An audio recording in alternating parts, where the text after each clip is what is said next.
नमस्कार दोस्तों, मैं हूं आपका दोस्त हिमलेश्वर देवांगन और हिमलेश एग्रो फार्म यूट्यूब चैनल में आपका स्वागत है।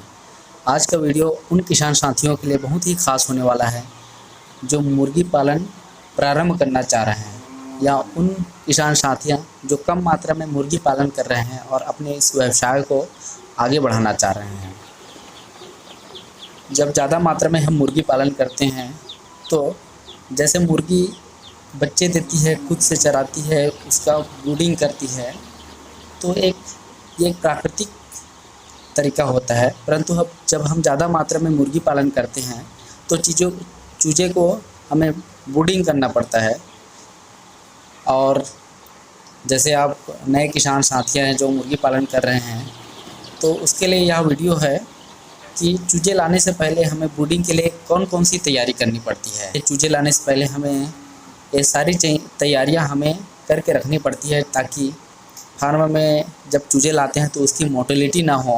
और जैसे लाते हैं तो मुर्गी के बच्चे जो चूजे रहते हैं, स्टेज में रहते हैं, उसे पर्याप्त मात्रा में टेम्परेचर मिल सके, तो उनके लिए ये सारी चीज़ अपने फार्म पर ला करके रखें। जैसे सबसे पहले तो जब हम सेटअप स्टार्ट करते हैं, बाड़ा बनाते हैं, फार्म बनाते हैं, तो 24 घंटे के पहले हम फार्म को डिसइंफेक्टेड करते हैं। तो कोई भी एंटीबैक्टीरियल स्प्रे आप यूज कर सकते हैं। मार्केट में बहुत सारे एंटीबैक्टीरियल स्प्रे मिल जाती है, जैसे मैं कार्सुलेंट TH का यूज करता हूं, आप भी कर सकते हैं। या तो कार्सुलेंट TH महंगा पड़ता है तो आप PP, जिसे पोटेशियम परमैंगनेट कहते हैं, इसका भी आप पानी में घोल करके स्प्रे कर सकते हैं। या तो आपके घर में जो डिसइंफेक्टेड स्प्रे रहते हैं जैसे फिनाल है, तो आप फिनाल का यूज़ कर सकते हैं। और आप फार्म को चूने से पोताई कर सकते हैं। 24 घंटे पहले ये सारी तैयारी करनी पड़ती है।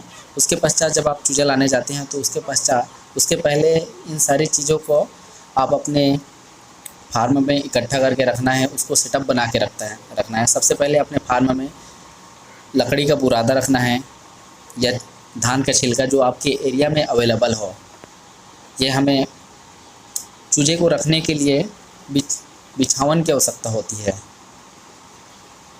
और दूसरा जो है फीडर की आवश्यकता होती है। हम कितने मुर्गियां ला रहे हैं उसके अकॉर्डिंग हमें फीडर रखना है। 50 मुर्गियों पर एक फीडर रख सकते हैं। और चौथा जो है ड्रिंकर है। सबसे पहले तो आपको मैं एक बार पुनः बताना चाह रहा हूँ। पहला जो है, फार्म को डिसइंफेक्टेड करने के लिए एंटीबैक्टीरियल स्प्रे की ज़रूरत पड़ेगी, इसे हर सप्ताह आपको करना है। दूसरा लकड़ी का बुरादा या धान का छिलका यूज कर सकते हैं। तीसरा जो है फीडर है, 50 मुर्गियों पर एक फीडर पर्याप्त होता है। चौथा जो है ड्रिंकर, 50 मुर्गियों पर एक रखना है, जैसे ये आपको दिखाई दे रहा है। और सबसे पहले तो हमें पाँचवा जो रहती है, बल्ब की ज़रूरत पड़ती है ब्रूडिंग के लिए, टेम्परेचर मेंटेन करने के लिए। जैसे हम 1 दिन से लेकर 7 दिन तक हमें 30 डिग्री सेल्सियस टेम्परेचर मेंटेन करना पड़ता है। तो उसके लिए हम, जैसे ठंड के दिन हैं तो हम हैलोजन बल्ब यूज़ कर सकते हैं। जैसे आप छोटे किसान हैं, अभी स्टार्ट कर रहे हैं, तो ब्रूडर वगैरह तो यूज कर सकते हैं, बट महंगा आता है। तो आप स्टार्टिंग में आप ज़्यादा ठंड है तो हैलोजन बल्ब यूज कर सकते हैं। यदि सामान्य स्थिति है, अब टेम्परेचर उतना अप डाउन नहीं है, तो आप छोटे बल्ब होता है जो घर में यूज़ होता है, 60 वोल्ट का या 100 वोल्ट का या 200 वोल्ट का बल्ब आप यूज कर सकते हैं टेम्परेचर देने के लिए मुर्गियों को। और टेम्परेचर मेंटेन करने के लिए जैसे आपको पता होना चाहिए कि टेम्परेचर कितनी रखनी है, तो उसके लिए टेम्परेचर मीटर बहुत ज़रूरी है। जैसे आप नया किसान हैं, नए मुर्गी पालन स्टार्ट करना चाह रहे हैं, तो आपको टेम्परेचर का उतना अंदाज़ा नहीं लगा पाएंगे, तो इसके लिए आपको टेम्परेचर मीटर रखना बहुत ज़रूरी है, जिसे आप 33 डिग्री सेल्सियस 1 दिन से 7 दिन तक मेंटेन करेंगे। और सातवां जो रहता है, अखबार की ज़रूरत पड़ेगी बिछावन के लिए।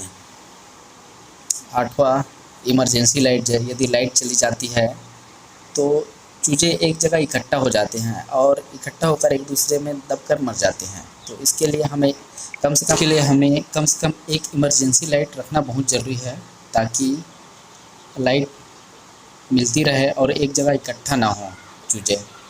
और 9वां जो है, प्री स्टार्टर फीड पहले से ला करके रखनी है। जैसे हम चूजे लाने जाते हैं तो उससे पहले हमें प्री स्टार्टर कोई भी कंपनी का आप ला करके रख सकते हैं।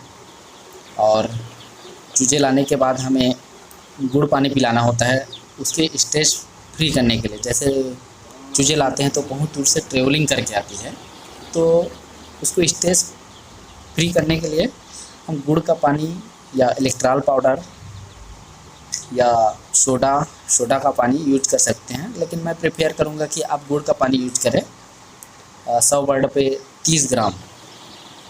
और इसके अलावा जो है हमें पर्दे की व्यवस्था करनी पड़ती है। जैसे नाइट में जब टेम्परेचर अप डाउन होता है तो पर्दे गिरा करके या उसको हटा करके हम टेम्परेचर की मेंटेन कर सकें। और ब्रूडिंग करने के लिए सबसे ख़ास बात होती है हमारी चिक गार्ड। ये आप देख रहे हैं जिसे चिक गार्ड कहा जाता है, जो एक राउंड सर्कल का होता है, जो चूजे को एक जगह एक सर्कल में बना करके रखती है ताकि चूजे वहाँ से निकल ना पाए, जिससे चूहा वगैरह है जो हमारे चूजे को नुकसान ना पहुँचाने पाए। अब चिक गार्ड के अलावा आप कोई भी यूज कर सकते हैं, जैसे टीन जो अपने पास टीन रखा हुआ है या आपके पास टीपा रखा हुआ है, तेल का टीन है, उसका भी यूज़ कर सकते हैं। या मार्केट में ये चिक गार्ड आसानी से अवेलेबल हो जाता है या ऑनलाइन आप इसे परचेज़ कर सकते हैं। तो ये थी चिक्स लाने के पहले की तैयारियां जो हमें चिक्स लाने से पहले अपने फार्म में ला करके रखनी है। आज का वीडियो बस इतना ही। यदि आप हमारे YouTube चैनल पर नए हैं तो हमारे YouTube चैनल को सब्सक्राइब करें ताकि भविष्य में आने वाली हर एक वीडियो, हर एक जानकारी आप तक पहुंच पाए। धन्यवाद।